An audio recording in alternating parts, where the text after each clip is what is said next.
مسافران و چېرته وي خدای مو ښه لره حسین مو بوخني ته ډاکو منګلو نصیبونه وکړه بس موږ په دا مشکلات د بچي ولا 2-3 ویډیو شوي یا یې خو سیستم مدد نه و شوی نو بس دغه تکلیف دی دا زوی مو دی لسامې پوست کینسر بیماري و خپای کاټ شوي دی که ډېرې مو سیوا کیلان ته قرضور یا شوي و نیمه خلخانه مو مطلب مسافرۍ کې پرخلي دی ومو دلته یو نه اعوذ بالله من الشیطان الرجیم بسم الله الرحمن الرحیم ټولو مسافرانو وروڼو ته کورمیول وروڼو ته قبیل حسین طرف نه السلام علیکم سلام نه بعد څنګه تاسو ته پاته دی حالات یا ډېر خراب دي هر قسم حواله سره نو زه سید نجیب بھائی په وینا باندې راغم چې راته لوړ شه حیدرآباد ته او هلته یو کورمیول ورور غریب راغلی دی بیمار دی بچی هغه ته ځان ورسوه نو هغه ته زه اوس راغم هغه سره ناست یم هغه بچی دی 16-17 سال عمر دی نو هغه غریب کینسر بیماری وه چونکې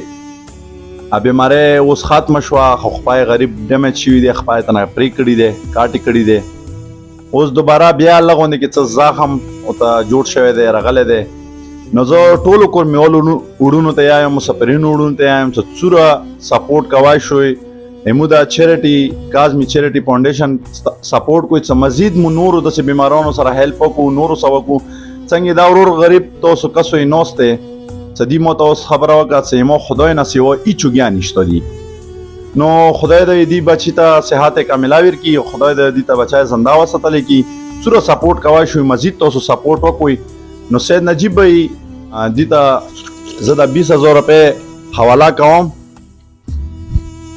دا 40,000 روپۍ دې ته ما حواله کړي نو څومره مزید سپورټ کېږي مزید نور یا اوسه سپورټ وکړو چې څومره سپورټ کېږي او څومره مو چیریټي فاونډیشن تاسو کامیابوای شو مزید کامیاب کړو رڅو د غرور نه پښتنه کوو چې د خپل خیالاتو ازغار وکړي چې د غریب څومره مجبورۍ سره مخامخ شوی دی السلام علیکم السلام علیکم څومره و کورمیوال مسافرانو خدای مو خوشحال ساته بری مو ساته په دا مجبورۍ کې هغه شوي د خپل کاټ شوي دی بس هغه ته قرضې مرضي دي واړه بچي هم پرخلي دي یا ته د بچی مو راوستی دی اوس دلته لکه یوه 2-3 ویډیو سیټ کړي یا وي خلک موږ ته هېڅ نه و میلاو نه څه چاستولي وو ولا ډېر څه مجبورۍ کې پاتې یو بس په خدای نه سوا بل ټول څه حرکات شته نه سیر کورمیوالو نه بغیر نو نور تاسو خو سره ښه ساته بس ما سره دا چا تو ته پیسې رسولي دي